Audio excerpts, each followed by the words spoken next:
Ibao, Ibao richa, alawana moboli bali. Ibao, Ibao richa, alaroye moboli bali. Ibao, Ibao. La maison africaine a été créée en 1961 par Monique van der Straten-Noyer.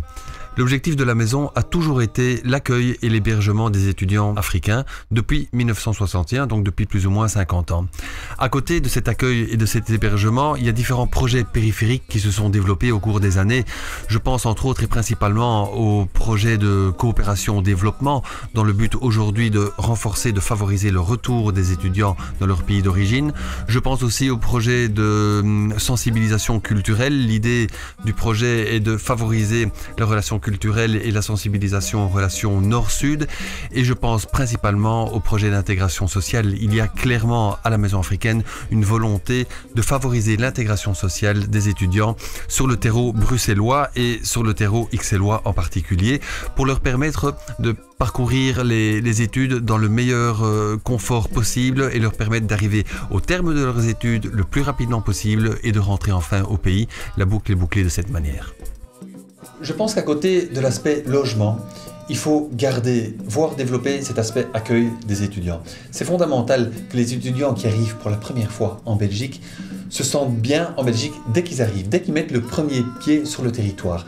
Et le fait que quand ils arrivent à la Maison africaine, on leur explique comment faire les démarches administratives, on leur explique comment s'inscrire à la commune, comment ouvrir éventuellement un compte en banque, comment se déplacer facilement dans la ville, participe à leur bien-être dès le début. Comme les étudiants sont là pour des courtes périodes, il est nécessaire qu'ils soient relativement rapidement bien intégrés dans la société et clairement dans la maison et dans le quartier.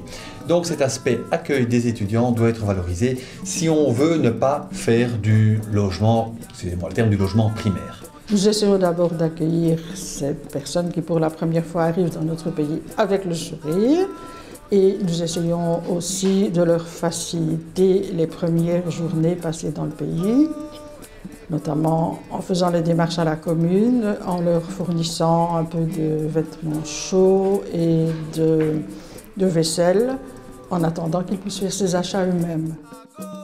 Le logement à Bruxelles pour les étudiants, globalement, est problématique et il l'est de plus en plus.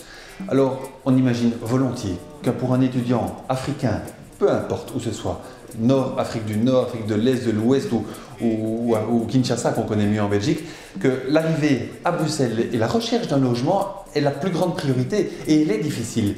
Elle est difficile d'abord pour des raisons économiques, parce que le logement sur Bruxelles, la location devient de plus en plus chère, et il est difficile pour des raisons culturelles. De plus en plus d'étudiants ont des difficultés pour trouver un logement dans le secteur privé, qui est un gouffre culturel ou autre, peu importe la raison, peu importe les responsabilités, ça devient de plus en plus difficile pour un Africain, mais je pense aussi pour un Sud-Américain ou je pense aussi pour un Asiatique de trouver un logement confortable ici à Bruxelles.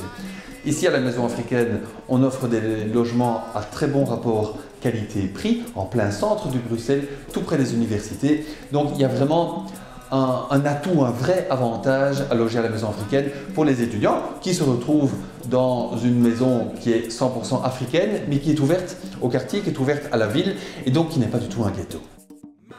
La Maison africaine possède 80 chambres et un taux élevé d'occupation, et cela représente beaucoup de travail au niveau de la maintenance, vu qu'il y a pas mal de départs chaque année et pas mal d'arrivées. Et à chaque départ et à chaque arrivée, on ne manque pas de problèmes dans le bâtiment.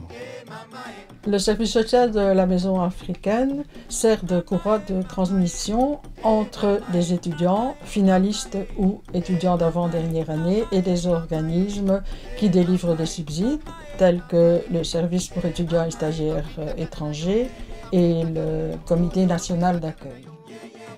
Alors, le projet est parti d'un simple constat. Il y a d'une part, dans le quartier Matongé, un certain nombre d'élèves, plutôt des élèves d'origine africaine au départ, un certain nombre d'élèves qui étaient en décrochage scolaire, tout simplement. Et il y a d'autre part, à la Maison africaine, un certain nombre d'étudiants, même un nombre certain d'étudiants, qui avaient des compétences, qui avaient des diplômes et qui étaient disposés à donner des cours de rattrapage à ces élèves. On est parti sur un projet à raison de 300 heures de cours par an. Aujourd'hui, le projet consiste en un peu plus de 1300 heures de cours qui sont données non pas exclusivement à des élèves d'origine africaine, mais il y a des élèves de toute nationalité qui viennent. Et donc la maison africaine, c'est vraiment ouverte au quartier et c'est vraiment ouverte au caractère international de Bruxelles. On a des Africains, c'est sûr, mais on a aussi des Belges, des Espagnols, des Asiatiques, etc., etc. Et donc ça, c'est une vraie richesse pour le projet, une vraie richesse pour la maison africaine. Et alors, ce qui est très intéressant, c'est qu'on était parti aussi sur une collaboration avec 3 écoles. Aujourd'hui, on collabore avec 25 écoles. Il y a des écoles qui sont à 30 km de la maison africaine, enfin des élèves d'écoles qui sont à 30 km. Et l'intérêt dans ce projet est que ce sont des cours particuliers qui sont donnés à des enfants qui, en principe, n'auraient pas accès à des cours particuliers, vu que le prix est relativement bas, lié au soutien de la commune d'Ixelles, au soutien financier de la commune sur ce projet. La maison africaine organise chaque année des activités socioculturelles au profit des étudiants. Et vu que c'est leur première fois en Belgique, alors elle leur propose des sorties, des visites de sites, visites aussi de musées, du théâtre.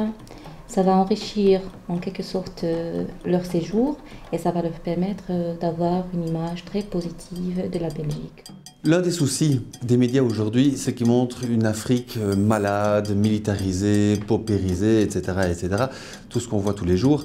Et je pense que des institutions comme la Maison africaine sont l'occasion de montrer une Afrique jeune, dynamique, pleine de projets, pleine de couleurs. Je donne à titre d'exemple une exposition d'art africain contemporain qu'on a montée avec la Galerie d'art contemporain de Paris.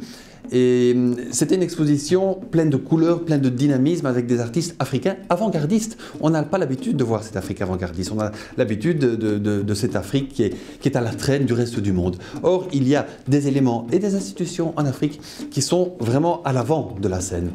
Et la culture, je pense, est un bon atout pour essayer de montrer cette Afrique dynamique et cette Afrique qui va de l'avant et qui monte des projets. Ce n'est pas rien que dans le domaine culturel, c'est dans d'autres projets plus de type professionnel alors. Et on a l'occasion ici à la Maison africaine d'investir dans ce type de projet pour essayer de montrer ici au cœur de la Belgique, au cœur de l'Europe, cette Afrique jeune et envieuse d'aller plus en avant.